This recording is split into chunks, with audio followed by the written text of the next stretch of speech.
Think about this, you or someone on your team, whenever you do get that application or wherever you're getting it from, what are the next steps that you have to take? You got to work the lead, right? You got to call them, you got to text them, you have to email them, you got to get the information, you got to qualify them, and then you have to invite them to interview.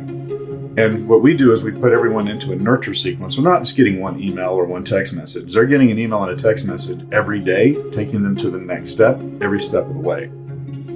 This is episode 203 with Jody Underhill of Rapid Hire Pro. Enjoy!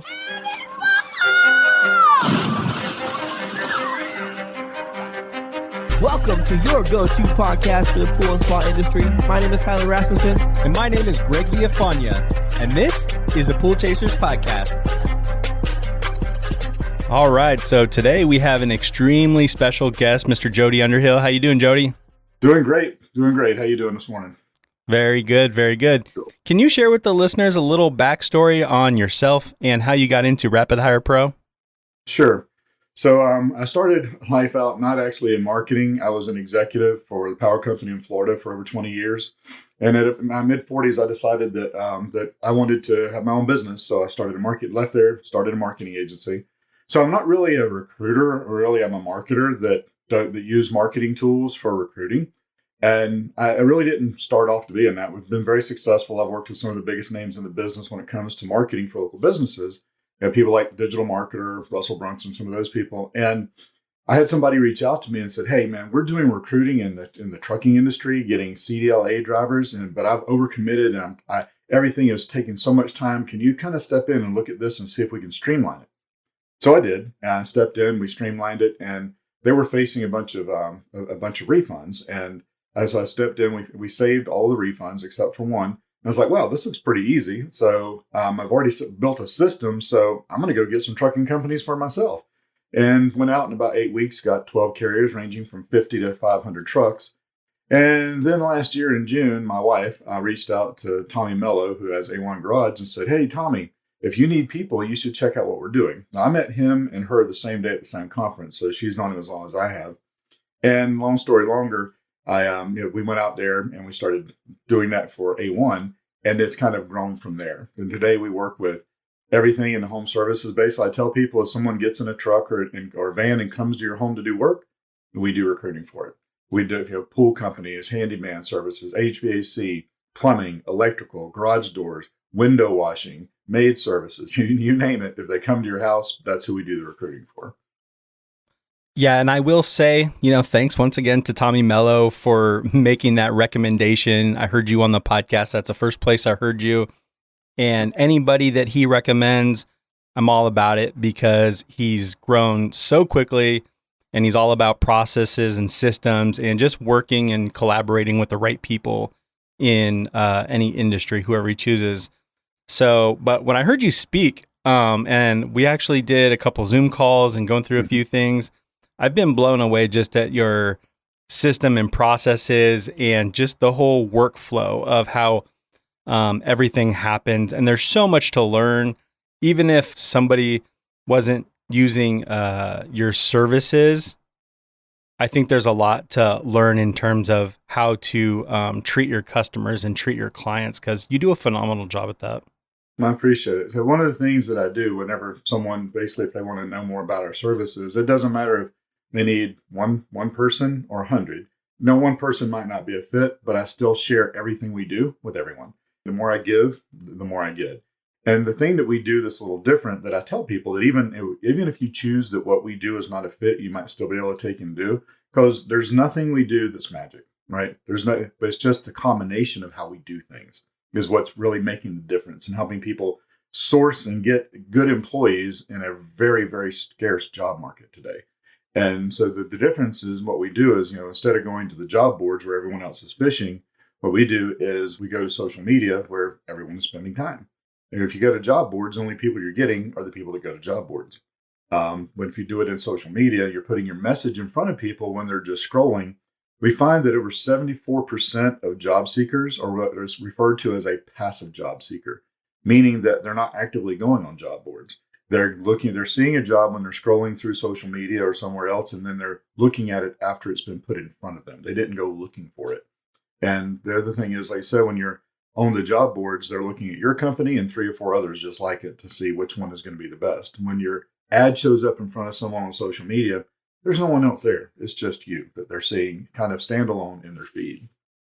I've heard you talk about that, and that is just genius because I find that, people get frustrated at their current job. It's the weekend, whatever it may be. They're looking for a new opportunity and they hop on, Indeed or any other one of these job board platforms, and they're looking for a job, and you're in competition with all these other companies. Whereas how you're doing it on Instagram and Facebook and maybe TikTok in the future, you are going right to the source. They're already there anyway.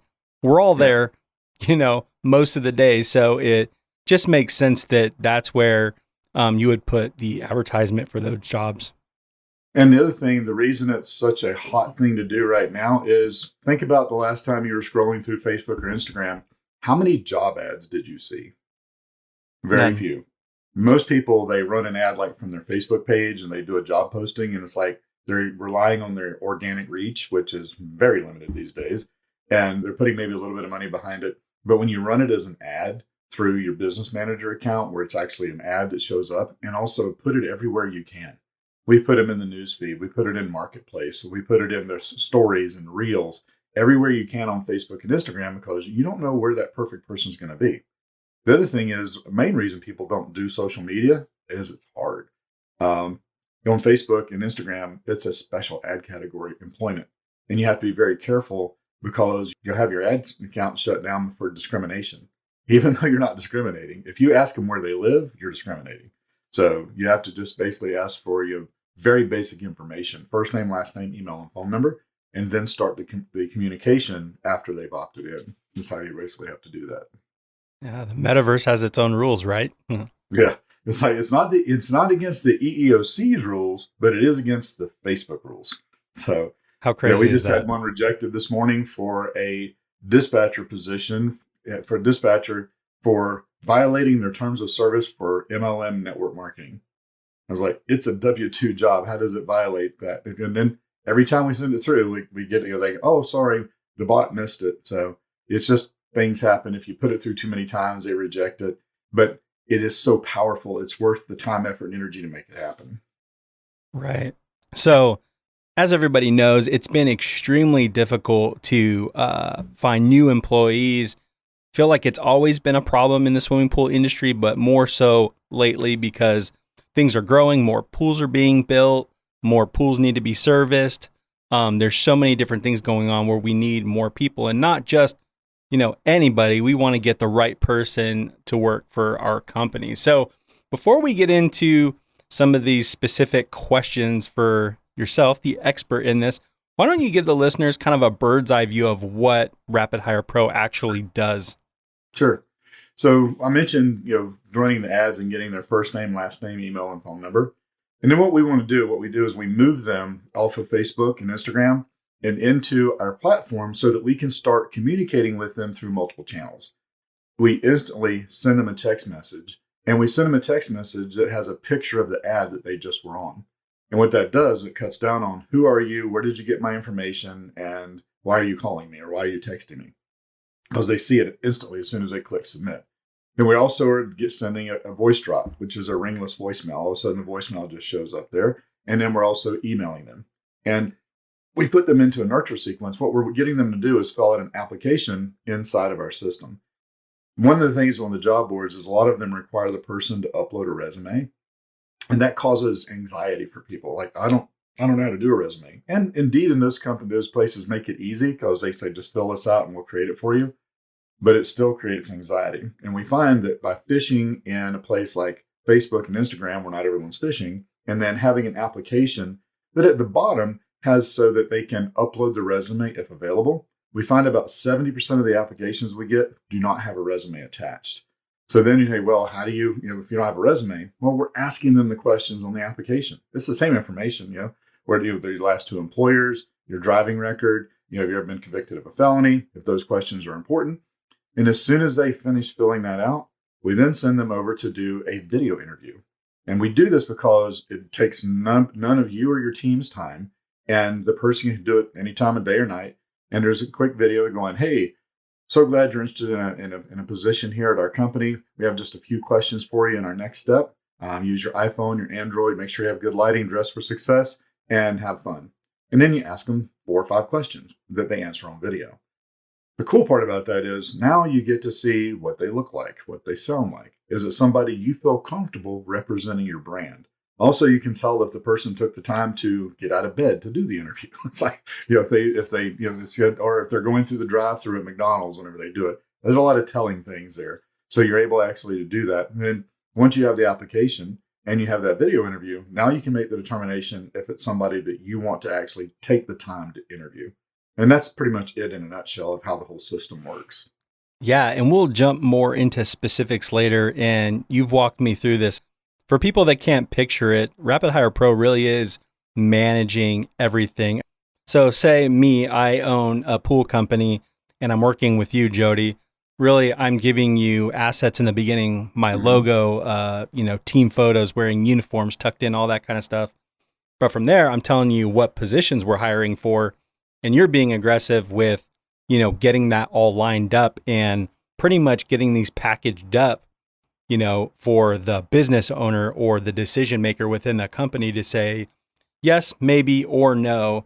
And I think that's so important because people get very discouraged when they're meeting at the Starbucks or they're having people, come in for an interview and they know right off the bat, just visually, that I don't think this is going to work. Or like you said, they don't have a resume, so they don't even apply for it. And we're not even looking at that workforce. But I think it's genius what you guys have created in terms of just working with the business owner, finding these, quality potential hires, and then we get to review it. And it's like, do you want to move forward? It's just, Right. It's awesome. So think about this. You didn't ask, but I'm going to share it. Think about this, you or someone on your team, whenever that you do get that application or wherever you're getting it from, what are the next steps that you have to take? You got to work the lead, right? You got to call them. You got to text them. You have to email them. You got to get the information. You got to qualify them. And then you have to invite them to interview. And what we do is we put everyone into a nurture sequence. We're not just getting one email or one text message. They're getting an email and a text message every day, taking them to the next step, every step of the way. And if it takes 5 days and we do cool stuff like send them a picture of a dog and say, hey, this is our mascot, or in this case with koi, send them a koi fish, right? So this is our mascot, black koi. And if every time someone completes an application, they get a treat. So go ahead, they're counting, fill out the application, they're counting on you. But when you mentioned the interview, right? So I'm sure no one who's listening to this has ever had anyone ghost them for an interview. No one's ever not shown up, right? That's never happened. No. So it's ghosting. It's like most of the time you think of ghosting like with dating, whatever, but people ghost people for interviews. And you wonder what happened. Well, typically they've taken another position or they just decided that it's not going to be the right fit.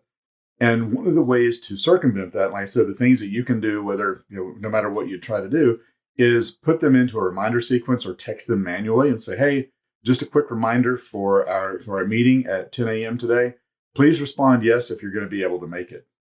Simply making the request for a response, it will change how many people show up for an interview. And even if they don't, they'll let you know that they're not going to make it. So it doesn't waste your time. But always, no matter what you're doing in your marketing, whether it's for employees, whether it's for customers, if you're doing anything with messaging, always ask for a response of some kind, because we're programmed to answer questions, right? We as a matter of fact, in school, we have to compete for the right. We have to raise our hand, right, to be able to answer a question. So when we're asked a question, even in text, we feel compelled to answer. Now, that doesn't mean everyone will, but over 90% do answer, and 85% of the time it's yes. Very rarely is it no. And if it is no, they typically are looking to reschedule. So that's just, no matter what you're doing, anybody can send a text asking if they're going to show up. We're going to take a quick break. When we get back, Jody shares what is causing the hiring lulls we are in today and discusses performance pay as well as recruiting versus hiring. Hi, I'm Rich Gallo with Pure Swim Los Angeles, and this is your Skimmer Tip of the Week. The one thing in life we never get back is lost time. And Skimmer has saved me a measurable and calculable amount of time by having everything at my fingertips in one app for my entire route. I'm able to assign tasks to my technicians on a routine basis that will prevent certain calls like the dreaded, hey, my heater doesn't work phone call. And I'm grateful for that because not only is it saving me time, but it's saving my customers time. Thank you, Skimmer.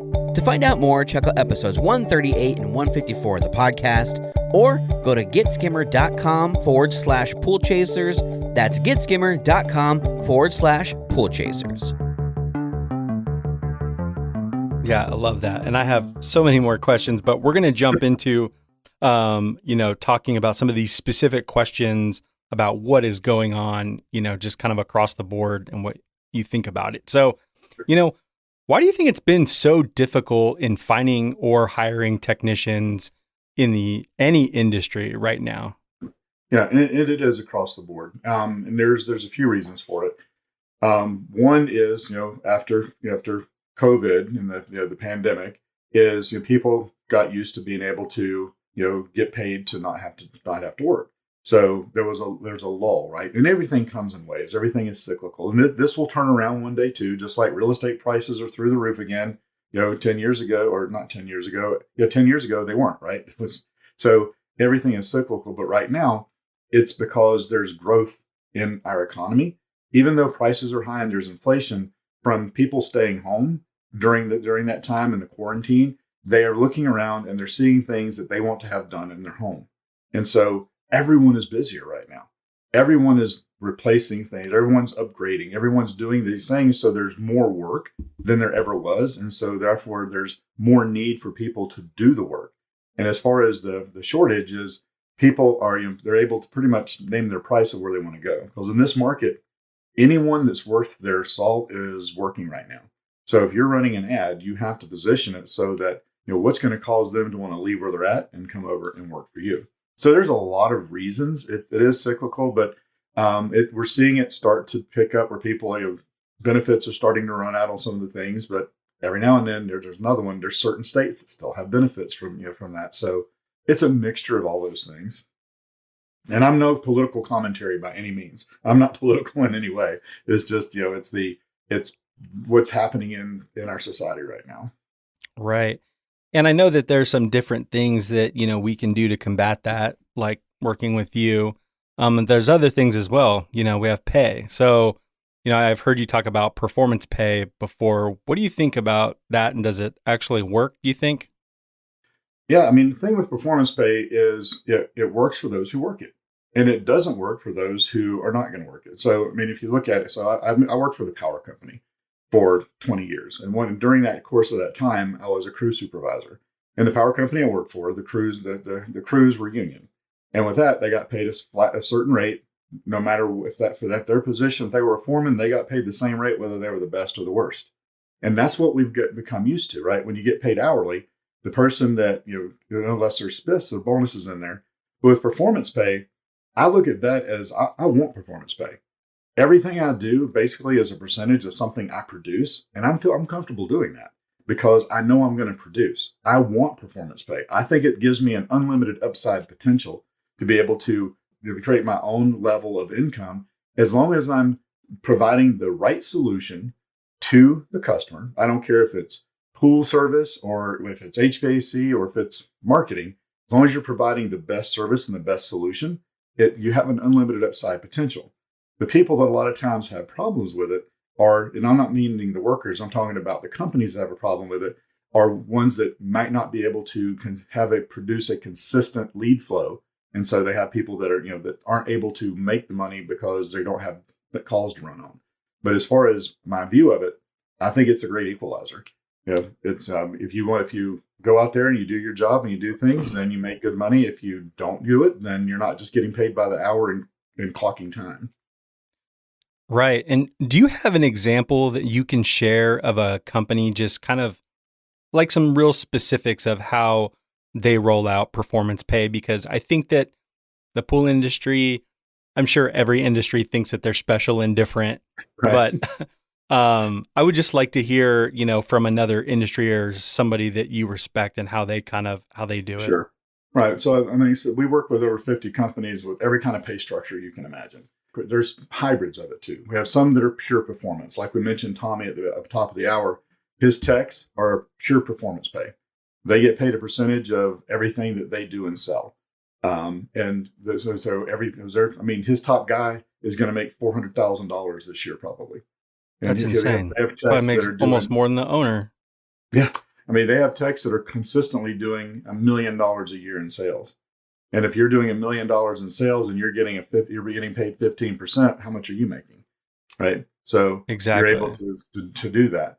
Then there's the hybrid of the performance pay comes down to a base rate, a base hourly. And I'm looking at, because in the pool industry, it is a little more limited. I will grant it, the pool industry is a little bit different in the fact that you're not going there to typically a lot of times diagnose and repair. It's more service related, right? And contract. You have a pool service. Like I have one. I have a 1 acre pond on my property, and I have a swim pond in my backyard that I pay somebody to come out. It's $400 a month to take care of both of those ponds. But if something goes wrong, I call them, but it's the same person that comes out. And he upsells me stuff like a special drip thing to drip into the pond to keep the fish alive that we also swim with. The upgrading to the new super pumps that are much quieter. All those things that are, instead of a $300 pump, it's a $3,000 pump. So there's those types of things, but there may not be as much opportunity as there is when you're rolling on a garage door that doesn't open or an air conditioner that's not working. Those kind of things. So the hybrid is a percentage of the upsells that they're able to do during the course of the service work. And I know that's a very long circular answer, but that's pretty much how we see it happening. Yeah, and I know you're not quite as familiar with the industry as we are, but there is a lot of opportunities in this industry. If you're cleaning pools or you're a builder or whatever it may be, there's a lot of things you should be looking at. I mean, we just had Ledge Lounger, the owner of Ledge Lounger, Christopher Anderson, on the show, and they make some of the highest quality, beautiful furniture that if you were on performance pay and there was something worked out where you were taking the time to figure out how to like design a backyard, and maybe this furniture would fit, on this Baja step, or, this over here, and you could sell these types of things. And it's not just, Ledge Lounger stuff, but it's everything that you can think of, even maybe lighting. You hook yourself up with, the electrical contractor that does lights in your town. I mean, just matching those jobs up will Yep. get you to that next level. So I think there's a lot of opportunities, and it might not be as traditional as, what some of the other companies are doing, but there's a lot of different things that you can do. Right. And today there's budget minded people, but for most people, they want something, they usually want the best that they can have. Like I said, but instead of a swimming pool in my backyard, we have a $60,000 swim pond with rocks, and it's no chemicals with a bog filter. Because the designer sold that to us, and it's great. My wife loves it, and as long as she's happy, I'm happy. The thing is like with these opportunities, one thing I will say to you who are listening to this that are the employers is to do not institute performance pay if you have not done sales training with your team. They need to understand how to sell these upgrades, how to do it in such a way that's going to make it so that the customer feels they're doing them a favor by sharing the solution with them. Making it so that, and there's a book that I've been introduced to. It's called Go for No. And it's that whole thing is that you don't know what they're going to buy if you don't ask them, right? You got to keep asking until they say no, because if they don't say no, they're not done. And by making no your goal, it actually you wind up having more and more sales as you go, because no is the goal. Not being pushy, but providing them. Because do you think that me being here, doing things for recruiting, that I know about the bacteria drip thing that I need to have? I don't even know. I got the box of stuff. I don't even know really what it is, but I know that I don't like putting the bacteria, the active bacteria, into my swim pond. And so this is a drip feed and I don't have to worry about it. He's like, well, it's pretty expensive. I'm like, how expensive? He's like, well, it's about $500. I'm like, and I don't have to do it anymore? Do it, put it in. It's like, I don't care. Right. I don't want to do it. They don't know a lot of these options that are available unless you share it with them, right? Because they're not spending time going online looking for different types of pool filters, or like I have a hot tub as well. The best thing I ever did was change it from chlorine to bromine. I mean, it's like I didn't even realize it was a thing until I went into the pool supply company and they said, why are you doing chlorine? Have you ever looked at this? And I was like, holy cow. Yeah, it's worth wholesale changing everything out and doing it with bromine because you don't have the smell. You don't have it. It's easier to care for. But I wouldn't have known that if they hadn't shared it with me. So Sure. don't look at performance pay unless you're going to give your employees a fair shake in teaching them how to provide information about the best solution for your customers. Then it becomes their advantage to be able to go to performance pay, and they'll want to. Not everybody's a salesperson, but although we're salespeople. I mean, you don't think it's people are salespeople? Tell a 3-year-old no. They'll convince you pretty quick to get them what they want. Right. We all know how to sell. Best salesman ever. Yeah. Yeah. So for any listeners in the pool industry listening to this and performance pay has worked for you, we'd love to hear from you. So let us know how that's going. So the next question is, what is the difference between recruiting and hiring? So recruiting is, put it this way, think about college football, right? The recruiters are going out there, they're looking for the talent, but they have to go look for it. We've gotten pretty lazy because for a long time, the way the job market was, we had people coming to us in droves. Now we have to go out and recruit. Recruiting is bringing in the leads, qualifying them. The hiring is whenever you decide, okay, this looks like a good candidate. I've got all this information. Let's give them an offer letter. You're going to recruit a lot of people to find the A players. And the problem most businesses are having right now is there's not a lot of people coming into the top of their funnel, for the lack of a better term. And they're basically taking less than quality players sometimes because they just need to fill positions. With recruiting, when you're actively seeking, and not on the job boards, when you're putting it out there in front of people in a different way where they can see that you're marketing for employees. And the other thing is you have to change how you are advertised for employees. Because no one advertises for customers in the pool business going, hey, if you're a homeowner with at least a 1/4 acre backyard and a 3-bedroom, 2-bath house that has a 720 credit score and pays their bills on time, we'd love to come either put a pool in or service your pool. Right. But that's how we advertise for employees. If you have 2 years experience with Haywood pumps and doing this and doing, then we might talk to you and give you an opportunity to come work for us. Now you got to start off with ready for a new career. Put the positioning of what the benefits are for working for your company. And it's not always pay and benefits. It's the benefits can be, you call your own shots, you route your own service calls, you're able to dispatch from home, things that make a difference in quality of life, that there's a steady job flow, that they're not going to be sitting around not having work to do. A lot of those things. And then tell them, and if you have this experience, then go ahead and apply. So leading with the benefits and then telling the requirements at the end.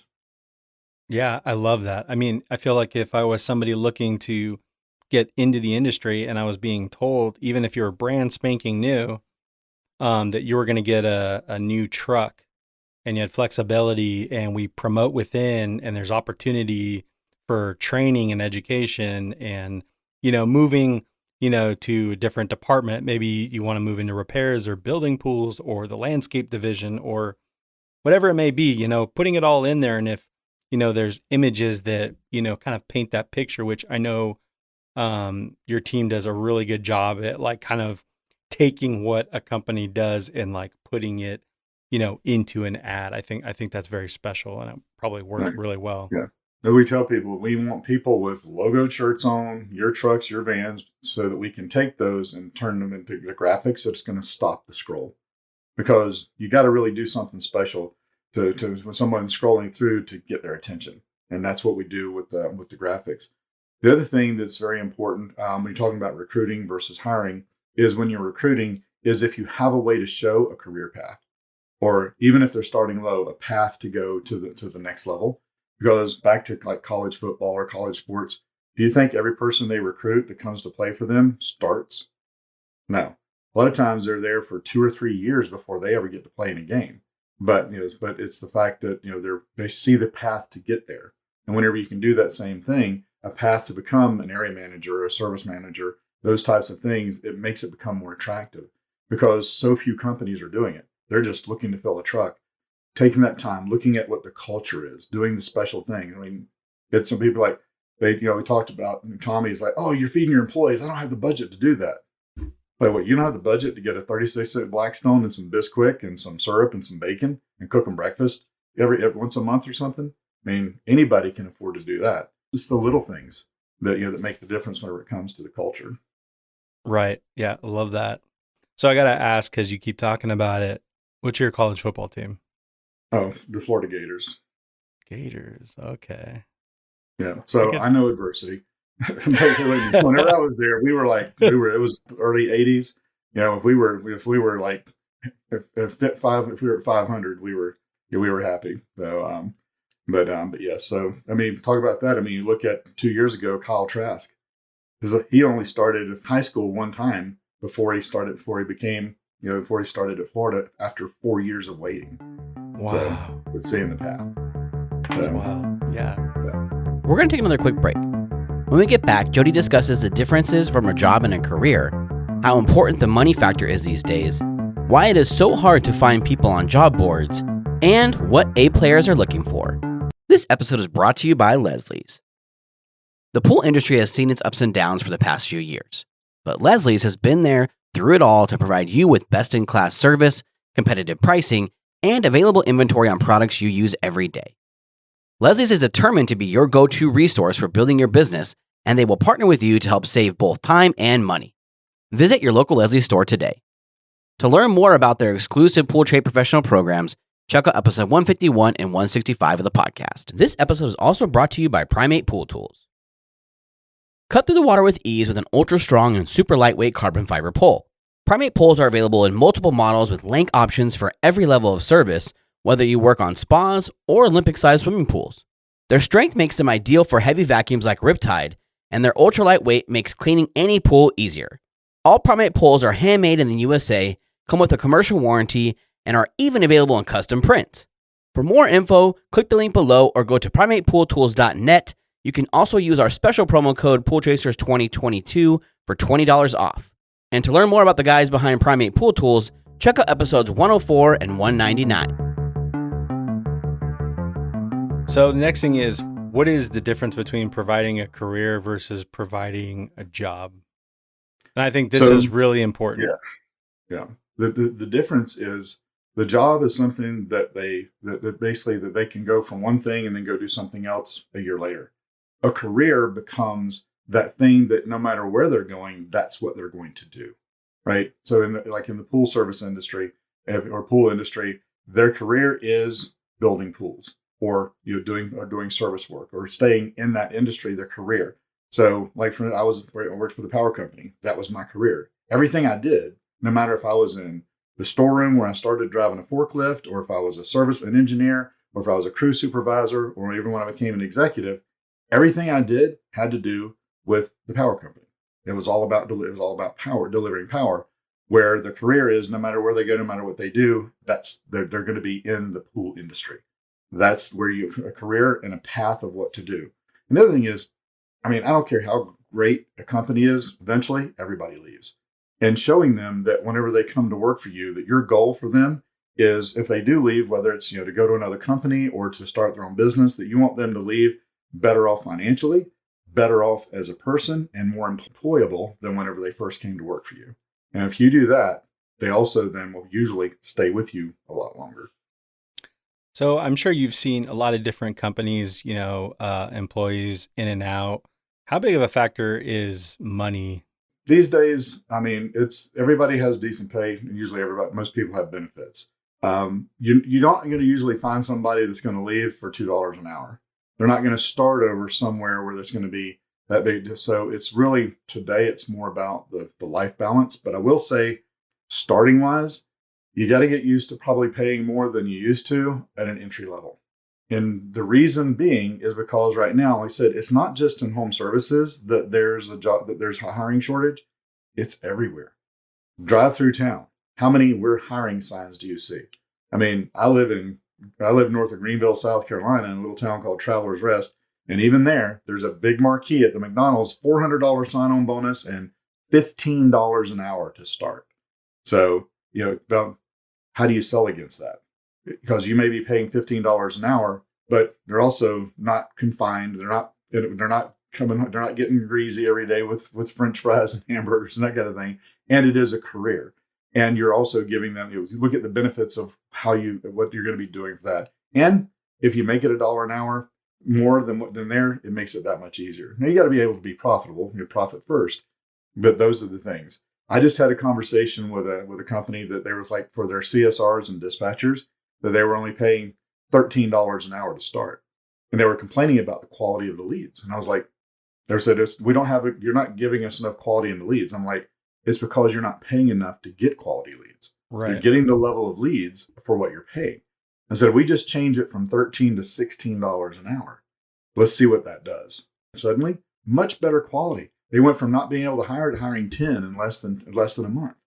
And the part of that is whenever you look at it, from that standpoint of changing that pay and changing the level of the quality of the applicant, it also changes your profitability. Because, most people pay for the phone to ring, right? PPC on Google, whether it's LSA ads, whether it's Facebook ads, you're paying for the phone to ring. Sometimes, and depending on the industry, you might be paying $30 or $40 for that phone to ring. And yet you want to have a $12 an hour person answering that $30, $40, $50 call. In some industries, it's $100 to get that call. So looking at, and I go through this whole thing with you have somebody that's booking at a 20% higher, it makes you an extra couple $100,000 a year. Is it worth a couple of dollars an hour? Typically it is. Right. And why do you think it's so hard to find talent on job boards? And can you explain why social media is a big part of, your recruiting strategy? Because I know when we were doing this, it was like online job boards and then the boards at, the distribution houses and things like that. And I just felt like, never really got much from it. But what I will say from meeting you is that you've helped pull the right information out about what your business does. And, maybe there's things that you need to work on because it's like we can't move forward until you get these things completed. Right. And when you're doing all these things by yourself, you're not maybe a professional. And if you're just copying, say, a template online, it's not, I don't feel like that's going to get the attention, but somebody that, does this all the time knows what they're doing. Right. And the main difference and why it works is, again, like I said, you have so many people and they're going to the job boards and there's so many choices because they put in, entry level home service job. You're not just competing with other pool companies. You're competing with HVAC companies that have apprentice positions, electricians, plumbing, garage doors, landscaping, pest control. All these different ones have technicians, and they're looking at all of them. So it's not just looking at pool companies; it's looking at all of those things. So you're basically it's like a job fair. If you're on Indeed, it's like a job fair. They're coming in and they're going booth by booth to look at which one is going to have the best offer, which one they're going to be the best for me to look at. Versus, and I just did this with a guy up in Canada with NIAD irrigation. I just did a testimonial with him yesterday, and he goes, I said, what is the thing you like best about what we do? He's like, I look at this as like a job fair on steroids because they're only seeing me. It's like I have the only booth at the job fair. And I get to see their application, I get to see their video and make the decision whether it's somebody I even want to talk to. And by doing that, it's like having a job fair where you're the only booth. If everybody's coming to that job fair, they're only going to be talking to you. And that's the difference in the job boards and social media. And I just came up with that in my head and I'm going to write it down. I'm going to say that every time now. Hey, we're recording, buddy. You can use it as reference. Yep. No, you're so right. And I feel like they also only do one piece of the puzzle, which is there's a lot of things going on, and you've created this whole system where you are moving it through the process, you and your team, whereas you are responsible for putting everything in there, and you are responsible for responding and setting things up and coordinating things. So I feel like that's why a lot of people aren't successful with it, because it really is. It's a full-time job. And I've heard so many people talk about how hiring right now is like, it needs to be the new thing that's like at like the top level. It should be something that you need to be spending a lot more money on, a lot more time with, like really understanding it, because it really is the future and it'll make or break your business. Yeah, it used to be ABC, always be closing. I saw somebody post the other day. Now it's ABC, always be recruiting, right? Always be recruiting. Love it. From that standpoint. I mean, and we use the same tools for ourselves. I mean, we've been growing. Rapid Hire has been growing rapidly, and we do the same thing. You know, we run ads on social media. We bring them into our system, and whenever they go and like schedule a call, they come into our system so that they get the reminders. The system does the automation, because we would not be great if we weren't a product of our own service. So everything we do goes through those automations. And you can attest to that. Whenever like I said before we got on a call, you got a reminder and said, "Hey, if you're going to be there, please respond yes." And then you responded yes, because we're being asked to. Yeah, the communication is so beautiful, and I geek out on all of that kind of stuff, and it just works so well that you guys do an incredible job with it. Yeah, and I'm a big statistics person. One of the statistics they say is that 71% of people have more anxiety not hearing back from a job interview than not hearing back after a first date. And most companies feel they do a really good job communicating the hiring process, but very few candidates feel that they do. But basically, you've got to keep them informed of what's happening each step of the way. The more you tell them, just like whenever you're talking to someone, whenever you're selling something to them, if you explain the sales process, then they understand what's going to happen. So just like, whenever we got on a call, I went through, this is what I'm going to do. This is what's going to happen. We're going to get to the end. Here's what we're going to do. They need to know those things and explained every step of the way. Also, talk to them as a person. So if they opt in, comes in, it's Greg. It said, "Hey, Greg, this is Jody. We got your information from our recruiting campaign. If you've got this, and this, please go ahead and officially apply." Oh yeah, and a reminder: this is a career that could pay with a clear path to $60,000 a year. Now you're talking to them as a person, from a person, and it personalizes it, makes it a lot easier. And if you have the ability to do it, use a local number. Everything in our system, we get a local number based on the area code where you're located. And we do that because people are more responsive to a local area code than a short code, like a 5-digit code or an 800 number. If you look at your phone on the short codes, it's a promotion. And we get tone deaf to promotions. We don't even look at them hardly, because it's a discount off of something, or come buy one, get one free pizza, or something from Bed Bath & Beyond, and we mute it. Where when it comes from a local number and it's like, "Hey, your name, and this is so-and-so with your company." Okay, now it's a person talking to me. Even if it's automated, it's a person talking, and it gets more conversions, gets more interaction. Right. And the most important thing is, like, you have figured this out. If you're listening to this and you're like, I might know how to do one of those things, but if you're not doing it, it doesn't really matter. You know what I mean? Because even because you use Monday to communicate as well, right?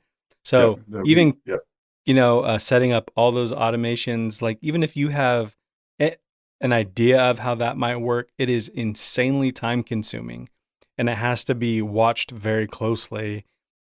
And those things aren't easy to do, but for someone to use that, it's so funny because we've been using it for a long time. And I just recently heard Tommy talking about using it, and you've been using it for a while. And I'm just like, sweet. I'm like, some validation that, because the colors, I felt like for the longest time I I'm like, this looks so cheesy, but it works so well. Right. I mean, basically what Monday is a fancy Excel spreadsheet that you can monitor things with. But the cool thing about it is you can tell what everyone's doing. You can say, "Oh yeah, I looked at that. Really? It doesn't show that you did." Or, "I haven't seen that." Well, it shows right here you saw it at 11:02 on Tuesday, right? Because it really does all those tracking features in there. So yeah, we use our Rapid Hire system for communicating with candidates, and then we use Monday with our team communicating with the client's team. And that's where we communicate back and forth. And the cool thing about a system like Monday is whenever you tag somebody and like @Greg, it puts a notification, a little bell in the corner there on Monday, but it also sends an email with the same message. So things don't fall through the cracks. And so you have a dual management system. Beautiful whenever thing. it comes to that. Yeah. So the best candidates only have to wait 10 days to find a new job, What does that mean to the speed of the recruiting process? So it's everything. Just like in sales, time kills deals, and time kills candidates. They're gone. I can't tell you how many people we've had that, we get a candidate, they get the application, the video interview, and they're like, okay, yeah, we'll interview them in 2 weeks. And they're gone. They're not going to wait 2 weeks. I don't care how good it is. If they're looking to make a move, they're going to be, the typical hiring process for most companies is over 42 days, almost a month and a half to get through that process. Also, that we didn't talk about it, but you got to be somewhat flexible on your interviews as well. This is why you want to remind them and send reminders, but be flexible about the time, because if they're already working for someone and you want to, I'll interview you at 2:00 in the afternoon, but you got to come to our office. They got to take off work to come there to interview at your office. Either do the interviews early in the morning or like after normal work hours, or do it on Zoom. I mean, after the pandemic and everything, everybody knows how to use Zoom on a phone. Just basically make it so that you can see them. And there's not anyone on here that owns a business who has ever done an interview that you weren't able to pretty much with 90% accuracy make the decision on whether or not you think they were going to be a good fit after 5 minutes of talking to them. Right. I know some people do an hour-long interview, but usually after the first 5 minutes, you can kind of tell. Sometimes people will fool you, but the thing is, I'd rather take the time on a Zoom call rather than them take their time. It's more flexible. They can pull over to the side of the road, use their phone, and do the interview, and it makes it easier for everybody. And just like this, even though I'm sitting in South Carolina, you're sitting in Arizona, I don't have any problem seeing your facial expressions and what you're saying or hearing what you're saying. And it's not that much different than if we were in person. The only thing that's different is you can't tell how tall someone is. So, right. I always get, you're much taller than I thought. I'm like, well, you've only seen me sitting down. Right. Or if you set it up super early, if your team starts at 6:30 and, they're on time, not on time, what do they look like at that time? You know what I mean? Like, I could tell right away if somebody's used to waking up early or not.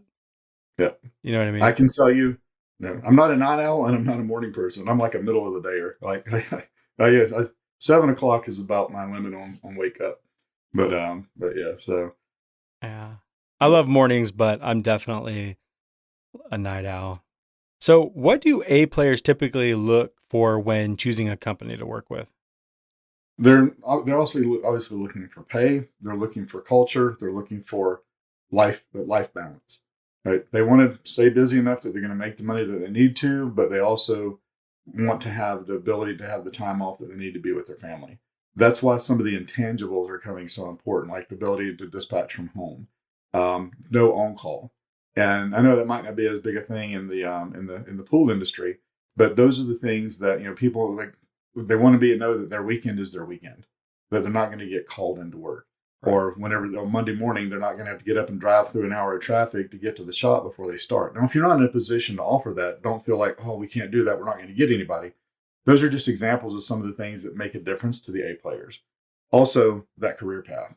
An A player is a great technician is going to be looking for what is the next step in my evolution. What's the next step going to be? So if they're an A player, and it's a matter of making them feel like coming there is going to be the right thing. Here's another issue that I really haven't even talked about recently, but it came up yesterday, and I feel like I should mention it, is what do your reviews look like online? Their people are looking at that before they even apply. They're looking at your Google reviews, they're looking at your Facebook reviews. And if you do have ads on the job boards, they're looking to see what your reviews are on Glassdoor and on Indeed and on ZipRecruiter. And I see a lot of times people have like 2.6 stars, but there's only 4 reviews. Guess what? The bad news is it's 2.6 stars with 4 reviews. The good news is it's 2.6 stars with 4 reviews. It doesn't take but like 4 more of 4 and 5 star reviews to bump that thing up to over 3.5. Right. So those are the things that A players look for as well. Why should I come work for a company that's got bad reviews or people talking about that they got poor service? And that's a big deal. A lot of the companies we work with, it's we've got 500 5-star reviews. Utilize everything that you can that's the positives whenever you're putting your message out there. I love that because we had a lot of people looking at our reviews in our business, and thankfully, we had a lot on Yelp and Google, and they were all good. But even like the bad ones, I think people like to look at because they like to see how you respond and Yep. what kind of, I guess, self-control you have in certain situations. But yeah, that is, oh man, that's such good advice to really make sure that you're managing those review accounts. When you're running ads to find text employees for people, is it ran through their ad campaign? Now, what we do is we build a standalone Facebook page for every client. Okay. And the reason that we do that is because we don't want anything that we're doing to impact and affect your ability to generate leads with whatever you're currently doing. So, and we also don't want anything you're doing to affect our ability to generate leads for employment. We've had more trouble with customers' accounts getting shut down than ours. So, people will run ads for credit and don't realize it's a special ad category. And they're, next thing we see a notification that the ad account is shut down. So very early on, and it sort of started because most trucking companies don't have a Facebook page. So we would have to create one for them. And it's just like, it's so much easier. But when we do that, let's say a customer decides, okay, they're full, they're ready to leave, they're not going to continue with the service. Everything we build, we give to them. It's your Facebook page. We're just building it for you. And it'll be like, it would be ABC Pool Service Careers. This would be the name of the page. We do that for several reasons. And also we can control it, and then we run it through our ad account. The ads get charged to your credit card, but we're managing the ads for you. And we're also building that page out. We even go so far as to, in our system, we have application pages, and we build out a career page for our customers, but we do not use your domain because you're doing SEO, you're doing whatever you're doing with your marketing for your business. So we get a domain that's like applytoyourcompany.com. That way that we're completely in a silo and nothing we're doing is going to affect or impact anything you're doing. And that's why we do it that way. Very good. And can you give us a few tips on how to properly package, your offer in terms of compensation, insurance, benefits, all that good stuff? Sure. So the first thing is, like I said, starting off with the reasons they're going to come there and highlight those items. And I don't care what it is. Every company has a good reason for someone to come to work there. So sometimes we get a hit adversity of like, okay, we're paying, $22 an hour, but we don't have benefits. Okay. But you do have benefits. Benefit is that, the working for a company with 100 5-star reviews, leader in the area, looking for those things. So that's how to package it. And then the requirements, secondly, but also make it so that they know something about the business. Put something in there like ABC Pools has been recognized for 2 years running as one of the best places to work in Poughkeepsie, or any type of award that you've been given, or any of the reviews, those types of things that you can elevate. If you do have benefits, great. Position those, share what those are, and that's how to basically package it, but making it so that you're looking for someone in a certain way. You want them looking to work for a company like yours. Is how to package it. Thank you. I think that's Yep. super important. So let's talk about the ride-along forms. What exactly is that? So some companies have the candidate do a ride along with one of their technicians, or to be able to see, if they're really going to be a fit for the job. And they're able to go, they spend a day with a technician or half a day. They'll talk to that technician and tell them things that they won't tell a business owner or a manager. And some of the questions like did they smoke at the customer's property? Were they on their phone all day? Did they engage with the customer if the customer came out and asked a question? Where did they, what did they say their true availability was to start? And how do they see at the end of the time what it really looks like? And then having the technician basically rate them on whether or not they were a waste of space on their seat all day, or they were going to be a great technician and actually help them become a better technician because they're working with them. And so that way it gives a good feel for whether or not there's somebody that's going to be a fit for the company. And there's some controversy about, do you pay the person? Do you not pay the person? Most of them are not paid. They're doing it the ride along because they want position. And the different companies do it different ways. But it doesn't do a lot of good with a ride along without having a form that's consistent to get consistent feedback. If you leave it up to the technician, depending on if you got 3 or 4 different ones, you get 3 or 4 different ways of getting the feedback.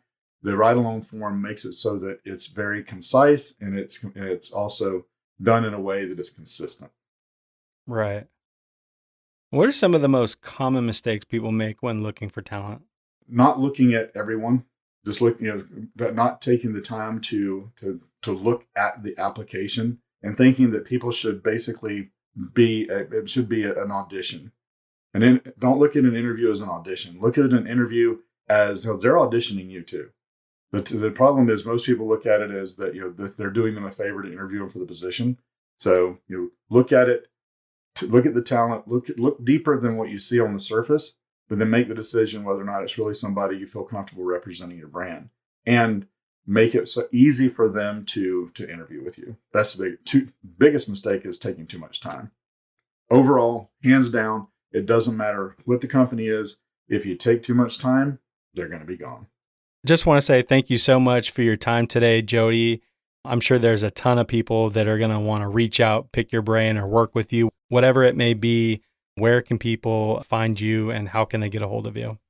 Sure. So it's just go to our website. It's rapidhirepro.com. Right at the very top, there's a button that says schedule. And in the middle of the page, there's a button that says schedule. And at the bottom of the page, there's a button that says schedule. And what that does is it takes you over to my calendar. I don't give this to anyone else on my team to do. I do all of the calls, and I go through, and as Greg knows, I share everything, and I show behind the scenes of exactly how everything works. No matter what size your company is, we work with companies from 5 employees to over 1,000. So we have things that will fit basically just about any size company.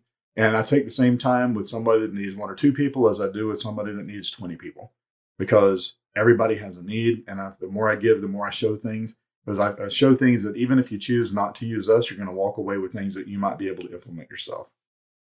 Yes. Thank you very much. And, believe in what you guys are doing. I mean, it just, you can just tell that it's working, and I appreciate your time and, everything that you've shared with myself and the listeners. I appreciate it. Thank you so much for having me on. It's been my pleasure. Hey, Pool Chasers. Thanks for listening. We hope you enjoyed the episode.